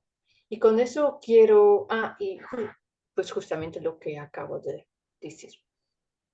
Si algunos de ustedes tienen preguntas, ahorita va a ser el momento, pero les quiero compartir nuestras maneras de contactar a Micoconservación, que nos pueden conseguir en nuestras redes sociales. Y si a algunos de ustedes les interesa en quizá conocer más de primates o algún diagnóstico en su terreno, si tienen primates, por favor, contáctanos, porque estamos igual de dispuestos a hacer diagnósticos y todo eso para justamente programas de conservación y de restauración. Muchas gracias. Muchas gracias, Ari. Pues gracias por esta plática tan introductoria y tan interesante sobre los monos de México. También agradecer a Miku Conservación y también a Monse Franquesa, así se pronuncia su apellido, ¿verdad? Que también ha sido un aliado muy interesante en estos procesos. Como pueden ver, esta plática es un intento de generar una estrategia de conservación y de producción de manera sostenible, donde intentamos resolver problemas con los productores, generar recursos para que sostengan a sus familias, pero además también conservar los ecosistemas y la diversidad que en ellos se encuentran. Entonces, de manera, pues, de parte de la Secretaría de Ganadería y Pesca, te agradezco mucho tu participación y también decirle al público en general que esta interacción, en este momento no puede estar con nosotros el médico Tomás Andrade, que también es compañero extensionista de la Secretaría de Ganadería y Pesca. Junto con él, aquí en la zona de los Tuxtlas, estamos generando una estrategia donde estamos contactando a los ganaderos que tienen manchones de selva donde hay monos y vamos a empezar a desarrollar programas para reforestar con especies que son forrajeras para el ganado, pero a su vez también son alimento importante para la fauna silvestre, como los monos aulladores.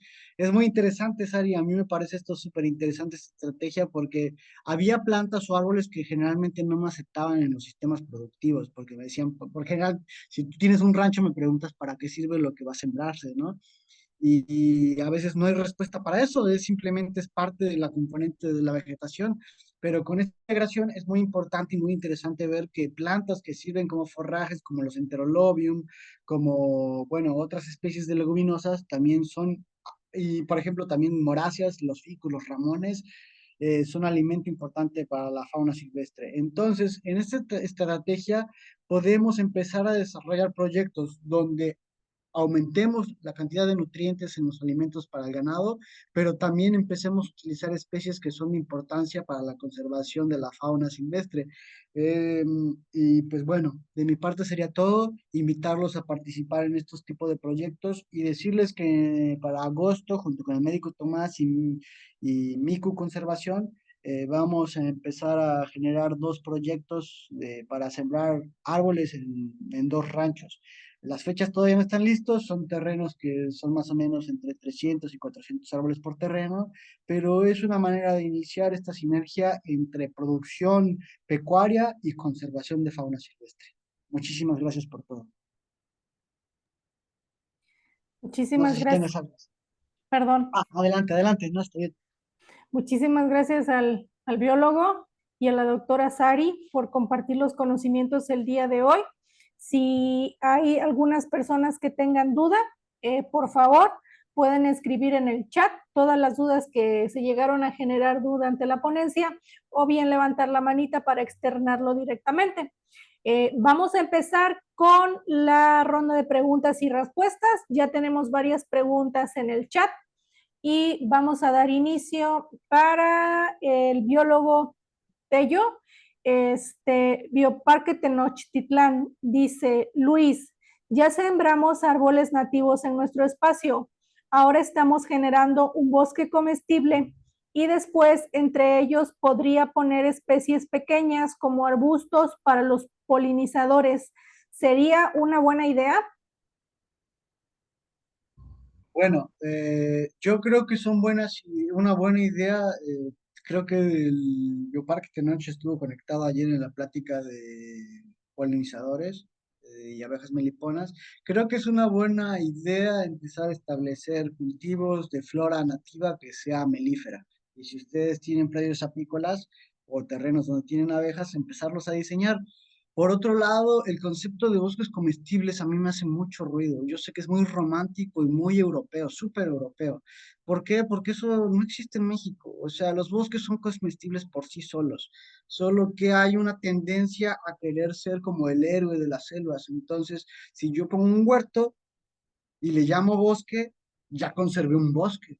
Está padre si nos hablamos de abejas, porque sí, o sea, a nivel pequeño sí puedo formar un bosque para los polinizadores, pero ya a nivel macro para la fauna silvestre sí necesito diferenciar un huerto de un bosque.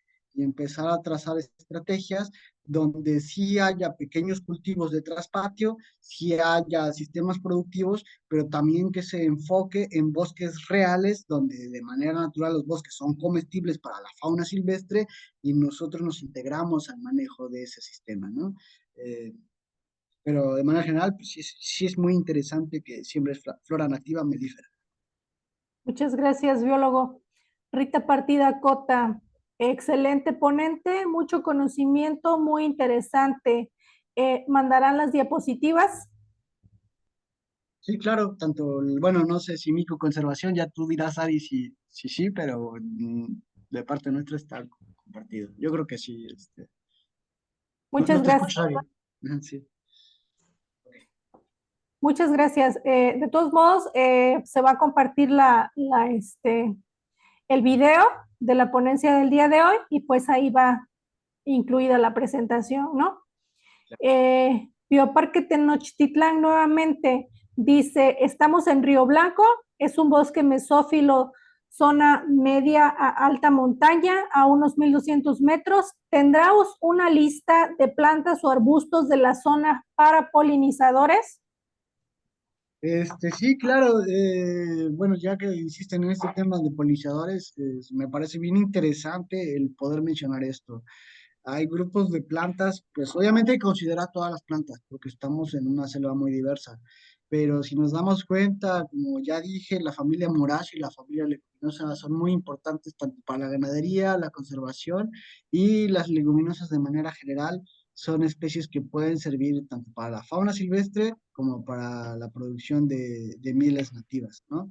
Entonces, bueno, pues para la respuesta puntual para la biogranja Tenoch es intenten buscar especies de leguminosas y creo que ya entraron en contacto conmigo, entonces les puedo mandar un correo, un mensaje con el listado de plantas melíferas. Pero por otro lado, también comunicarle a la gente, pues que también en esta estrategia tenemos la reproducción de plantas que se encuentran asociadas a forrajes nativos y a los monos aulladores en este caso. Entonces también pueden solicitar, si ustedes tienen un rancho, como mencionaba esta Sari, pues entren en contacto con nosotros. Esta idea surgió hace meses, no es de ayer, y hemos ido colectando semillas para este tipo de estrategias. Entonces, si tienen ranchos donde haya monos, pueden entrar en contacto con nosotros y nosotros ya tenemos la flora para ese tipo de proyectos. Muchas gracias, biólogo. Nuevamente, Bioparque Tenochtitlán, las certificaciones de las que usted habló durante la ponencia, ¿dónde se consiguen o cómo las pueden conseguir? Las certificaciones las manejan empresas dedicadas a ser certificadoras, ya sea de procesos orgánicos, procesos de conservación, productos asociados a sistemas sostenibles, pero en este caso, con el ejemplo de la conservación de los monos y sistemas productivos para la ganadería, pues sí es importante ver que si podemos alimentar al ganado con pues con una alimentación diversificada entre forrajes y frutos, también podemos desarrollar estrategias de conservación para la fauna silvestre. ¿Por qué es importante pensar en esto para los conservacionistas? Porque el 80% de las selvas de México se fueron en ganadería. Entonces, con esta nueva estrategia de ganadería y estas nuevas políticas públicas que están estableciendo sistemas productivos asociados a la restauración, pues es importante empezar a voltear hacia esta zona y ver que tenemos en la ganadería el lienzo para conservar la flora y fauna de México. Entonces, bueno, estamos aquí para apoyarlos. ¿Quieres participar, Sari? Ay, perdón. Ah, ok. Muchas gracias, biólogo. María del Rosario Cecilia, quiere saber si podemos compartirle alguna lista de árboles forrajeros y melíferos para el trópico. Sí, podemos compartir la lista que estamos generando ahorita en colaboración con Miku. Como les digo, cuando deseen participar en procesos de rehabilitación de hábitat, pues pueden contactarnos a ambos grupos y los podemos asesorar. Muchas gracias. Esperanza Reyes Carrión. Buenas tardes, felicidades a los ponentes. Saludos desde Cihuapan, donde lo conoció ya un familiar y estamos esperando su asesoría. Entiendo, ese lugar fue selva media, pero todo está algo deforestado. Estamos con la meliponicultura y la apicultura, pero una duda muy doméstica. Con las hormigas arrieras me siento culpable de ponerles trompa o productos fuertes. Se acaban mis flores del jardín, como tulipanes, los cítricos también. ¿Cómo puedo controlar las invasiones? Bueno, otra vez volviendo a este tema hacia el manejo de sistemas productivos, para mí el trompa es algo muy fuerte, ¿no? Me duerme la boca, me tapa la nariz, pero pues bueno, creo que sí el diversificar las producciones empieza a provocar que se disminuyan las plagas. Es decir, estamos en sistemas productivos tropicales. Naturalmente, no es un lugar donde se puedan generar monocultivos. Entonces, si tú en una hectárea pones 1000 cedros o 1000 caobas, te garantizo que eso se te plaga. ¿Por qué? Porque los árboles de las zonas tropicales hay 3, 4, 5, 10, 20 árboles por hectárea, pero no la hectárea completa es esta flora. Entonces, si tú pones una hectárea completa, es como ponerle un banquete a las plagas. Entonces, lo mismo pasa con otros sistemas productivos. Si tú en las abejas estás teniendo problemas con las hormigas, lo que tendrías es que diversificar tu terreno para empezar a tener ciertas plantas que ayuden a que las hormigas se enfoquen en esas plantas que a ti no te interesan, que son hierbas, y por otro lado, plantas que mitiguen o eviten que las hormigas lleguen a los sistemas productivos, ¿no? Entonces sería eso. Y también, obviamente, la diversificación apoya la conservación de la fauna y de la flora. Muchas gracias, biólogo. Nuevamente, María del Rosario Cecilia. ¿Dónde me pueden apoyar para poder identificar la flora nativa que hay en mi unidad de producción? Bueno, ahí sí ya dependiendo de cada sitio, nosotros somos extensionistas pecuarios, nuestro trabajo es resolver problemas en el campo. Cada uno de nosotros está asignado a determinadas zonas, entonces es cosa de entrar aquí en contacto con Eva, es bióloga, ¿verdad, Eva? Licenciada. Licenciada Eva, y ella nos puede apoyar ahorita para empezar a ver qué extensionistas están en cada zona y les damos seguimiento. Sí, así es, María del Rosario Cecilia, si nos puede compartir aquí en el chat sus datos y el municipio del que usted es, para que podamos canalizarla con el extensionista que le quede más cercano a su zona. Y Marisol Muñoz, soy apicultora de la región costera de Michoacán. ¿Cómo saber qué árboles puedo plantar y que sean melíferos también? Bueno, me encanta esto porque la verdad es una plática muy dirigida a ganadería y primates de México y está saliendo mucho de abejas. La cosa interesante que yo veo y que es una oportunidad de desarrollo es que las plantas que son forrajeras y melíferas son consumidas por los monos. Entonces, bueno, para mí es un dato súper importante y súper interesante. ¿Me podrías repetir nada más la pregunta si era, qué listado era o qué era qué dato Eh, Pregunta, ¿cómo saber qué árboles puedo plantar y que sean melíferos? Ella es apicultora de Michoacán. Bueno, de Michoacán es una zona muy amplia. En México tenemos la ventaja, la bendición de tener tantos ecosistemas. Entonces no puedo decir en Michoacán se siembra esto o en Veracruz se siembra esto, ¿no? Porque tenemos, tan solo aquí en Veracruz, cada 20 minutos cambiamos de ecosistema. Entonces, lo que te puedo recomendar es saber en qué ecosistema estás. Yo ahorita, si quieren, en el chat les proporciono mi teléfono y ya vemos si estás en una zona costera, pues si estás en el Pacífico, casi a fuerza es una selva baja, ¿no? Pero si estás en la montaña, pues podría ser una zona de pino encino o un bosque mesófilo, aunque los hay en menor cantidad en el Pacífico, los hay. Entonces, bueno, si quieres, ahorita te comparto mi teléfono y entramos en contacto y ya te asesoro. Muchas gracias, biólogo. Esperanza Reyes Carrión. Muchas gracias a la doctora Sari, especialista en monos. Ella pregunta, ¿esta muerte de los monos por el calor se debió específicamente a la deforestación?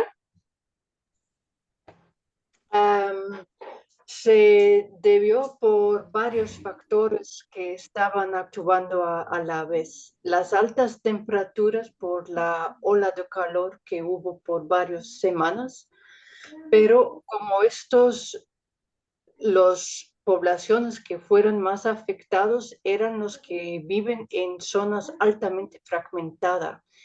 Entonces, de ahí entendemos que como viven en este hábitat, debe ser que estaban malnutridos ya prolongadamente y eso afectó a su sistema inmunológico y debe ser que también tenían alta carga de parásito al vivir en estas zonas, otra vez afectando su sistema inmunológico y su fisiología en general, ¿no? Y esto, como el bienestar de estos animales no estaba al nivel normal, que parece que no lograron aguantar estas altas temperaturas y se murieron en masa.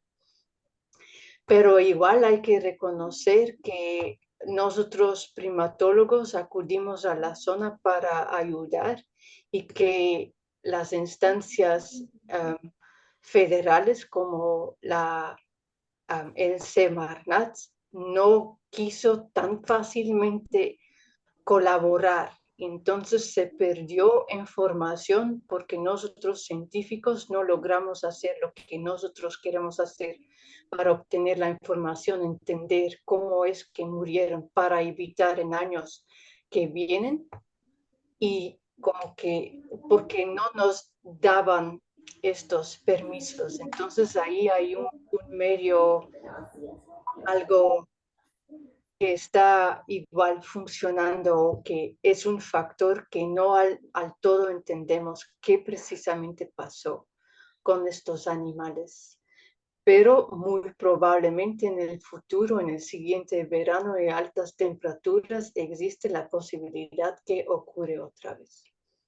Y tenemos que empezar a enfrentar eso y evitar, y una manera de hacerlo es restaurar su hábitat para que estos animales tienen mejores dietas y están en un mejor estado, aunque están no necesariamente en zonas protegidas, ¿no? Y es ahí donde, y claramente eso es un proceso largo. Restaurar el hábitat no es como que sembras un árbol o muchos árboles y el siguiente año ya hay la selva que necesita este mono. Eso es un proceso largo, pero obviamente se necesita empezar con algo. Y es donde ustedes pueden aportar y empezar con el algo. Y juntos así tratar de conservar, y no nada más estos primates, pero también la otra fauna que igual vive en este hábitat, ¿no? Muchas gracias, doctora Sari. Esperanza Reyes Carrión, al biólogo Tello. ¿Puede ahondar más sobre el tema de la certificación? ¿Cómo se puede hacer? ¿A partir de cuánto tiempo? Bueno, existen muchas certificaciones ya establecidas, ¿no? Por ejemplo, existen certificaciones de agricultura orgánica, que está con Rainforest.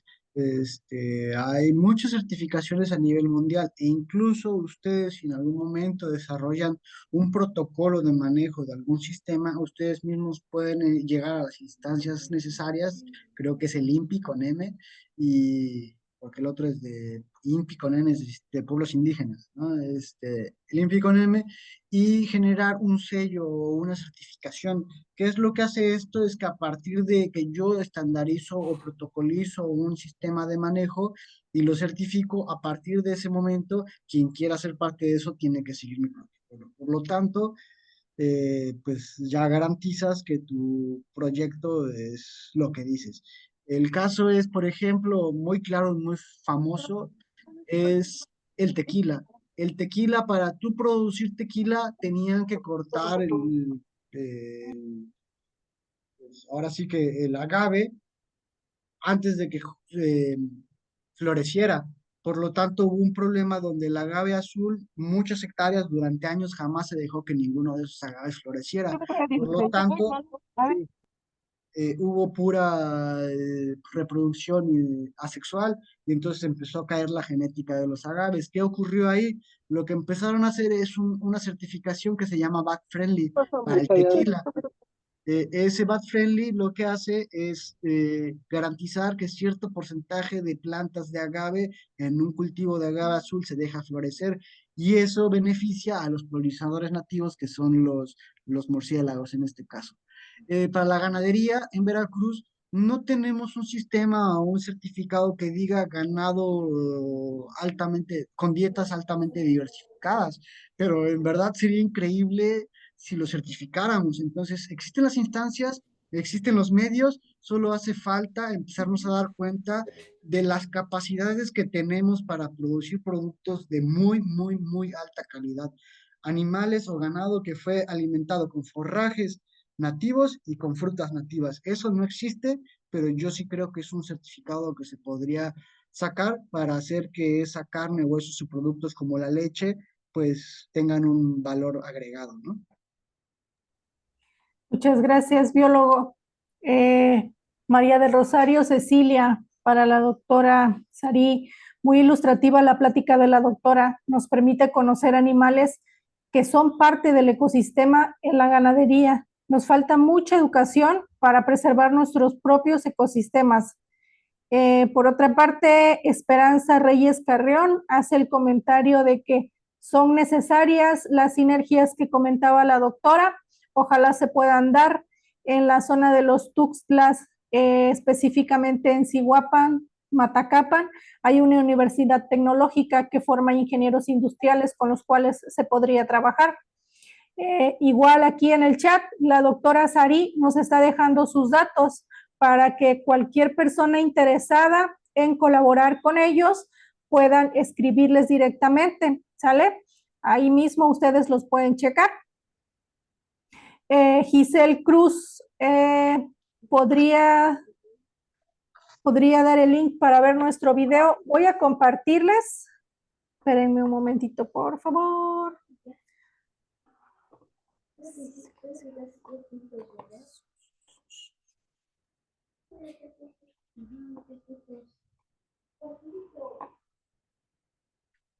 Bien, voy a compartirles, perdón, la liga para que se registren. Aquí en esta liga es donde ustedes nos dejan sus datos, ¿sí? Y posteriormente ahí a ese dato que ustedes dejaron se van a enviar pues la presentación que comentó el biólogo o la grabación que se realizó el día de hoy, ¿sale? Entonces, a esa liga, por favor, ustedes, si no se han registrado, se les pide, pues de la manera más atenta que nos puedan apoyar con el registro para que ahí mandemos nosotros la información que se genere aquí en la plática. Igual va, ya como comercial, una liga de WhatsApp para un grupo. En ese grupo se comparte absolutamente todos los cursos que la Subsecretaría de Ganadería da, ya sea de manera presencial o virtuales como este. Entonces, si ustedes quieren ingresar al chat para estar enterados de todos los cursos, esa es la liga. Bien, la siguiente pregunta es de Carlos Eduardo Ceja. Dice, soy de la región Ciénega de Chapala, perteneciente a la parte del estado de Michoacán. ¿Me podría dar, biólogo, una orientación o un norte sobre dónde puedo conseguir información sobre qué tipo de árboles puedo plantar para la apicultura? Gracias. Bueno, yo realmente no conozco mucho Michoacán, pero pues a grandes rasgos, solo mándenme un WhatsApp del municipio en donde están, yo me meto a buscar qué ecosistema es y les empiezo a generar un listado de plantas para que puedan utilizarlas. Muchas gracias, biólogo. Marian, excelente trabajo de la doctora Sarí, y el biólogo Luis. Muchísimas gracias por la labor que realizan. Monse Franquesa, ahí nos está dejando también 2 ligas, una para Facebook y otra para Instagram, para que los interesados puedan entrar, navegar y que ustedes puedan ver de manera particular los trabajos que ellos están realizando, ¿sale? Y Zaira, ¿podría mandar la liga para registrarse? Acabamos de mandar a la liga que acabamos de mandar al chat. Por favor, nos pueden regalar sus datitos de registro.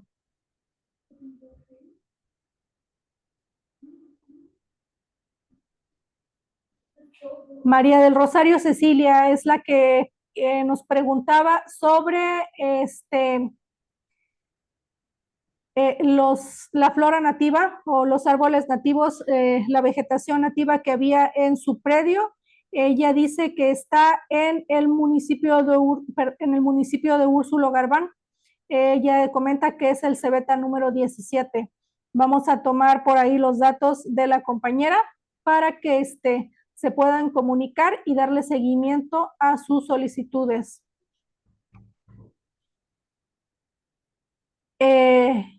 Otro comentario, muchas felicidades a los ponentes desde MICU. Vemos una gran oportunidad muy buena para hacer sinergia y conseguir estrategias de ganar-ganar entre productores, ganaderos, botánicos, conservacionistas, gobierno y muchos actores más. ¿Cómo podemos recuperar el hábitat donde viven los primates y otras especies que conviven con ellos, pero a la vez mejorar la producción ganadera y contribuir al cambio climático? Mismo que responde con árboles multifuncionales y con la colaboración de muchas personas, como en este caso con el biólogo, con la doctora, con la subsecretaría de ganadería, con la SEDARPA, con varios actores. Arturo Cárdenas, otro comentario, es importante un enfoque con transversalidad para promover encuentros y sinergias científicas y experiencias. Cada quien entra por una especialidad que debe quedar trascendida para integrarse.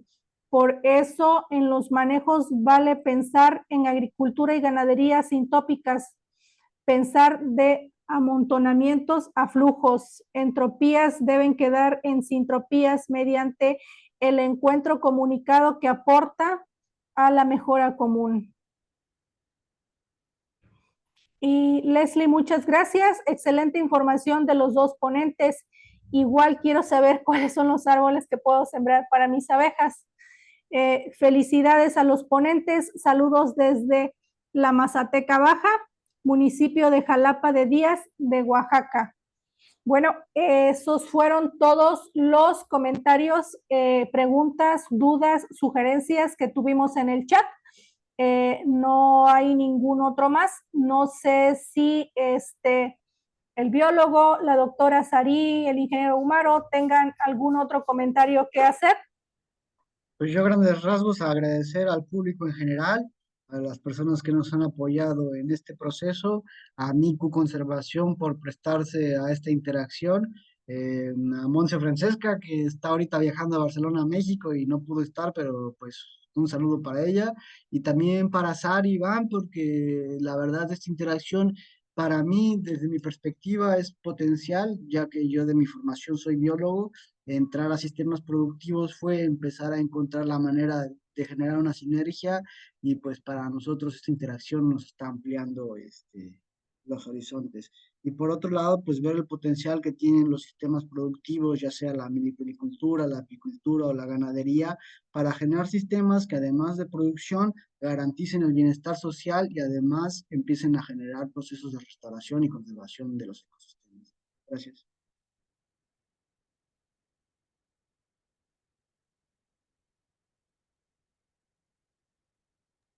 Doctora Sarí, ¿algún comentario que tenga final? Pues igual yo quiero agradecer por la invitación para participar en esta presentación, y a la audiencia por su interés para realmente tratar de restaurar la fauna, flora que existe aquí en el trópico de México y tener este interés de querer aprender y mejorar su manera de vivir y parte de ganadería, ¿no? Y pues quizá hay interés también de conservar a los monitos que existen aquí en México. Muchísimas gracias, doctora.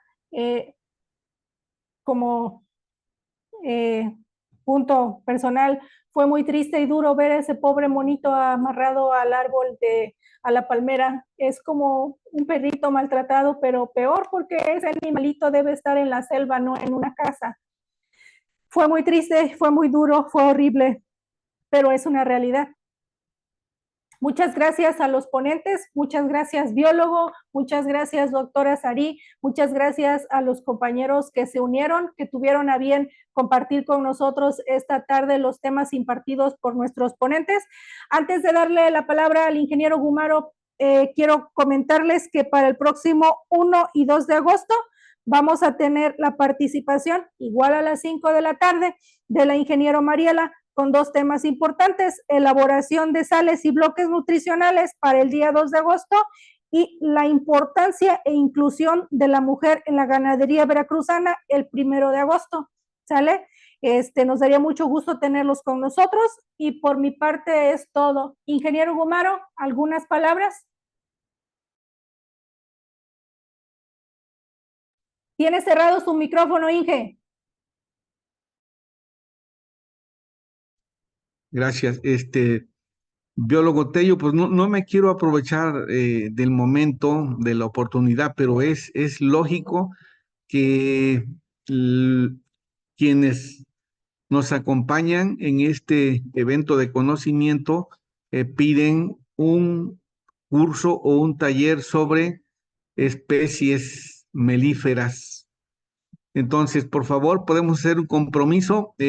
Ahorita ya tenemos fechas prácticamente para todo el mes de agosto, serían los primeros días de septiembre, pero en lo personal, y yo creo si todos aquí coinciden conmigo, sería estupendo que dieras ese tema de especies melíferas o pecoreos, o de pecoreo. ¿Te parece, por favor? ¿Sí? Sin problemas, ingeniero, y también decirles que cualquier tema que les interese, solo soliciten el tema y nosotros lo desarrollamos y pues adelante. Sé que estamos ante el mejor, sé que estamos ante la persona adecuada. Doctora Sari, le agradezco su participación. Maestro Tello, muchas gracias. Esos enroques nos fortalecen, nos visten. Esos dúos dinámicos es como hablar de la ganadería y la conservación a la vez que tanto necesitamos en nuestro país. A usted, doctora Sari en particular, sé que tiene el corazón en México. Le agradezco que ame a nuestro país, que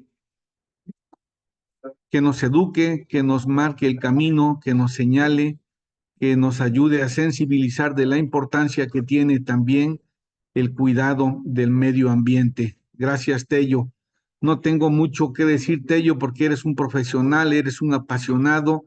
Créeme que disfruto mucho ver los días que te corresponde participar. A todos les agradezco el interés por el conocimiento. Recuerden que cada jueves y viernes estamos en este espacio. Doctora Sari, en cuanto usted levante la mano, por favor, con gusto nos encantaría que volviera a participar. Que tengan feliz tarde, un buen fin de semana. Les reitero, un saludo del médico Humberto, el subsecretario que estuvo por aquí hace unos minutos viendo la participación de ustedes. Gracias, Dios los bendiga. Gracias, feliz Muchas tarde. gracias.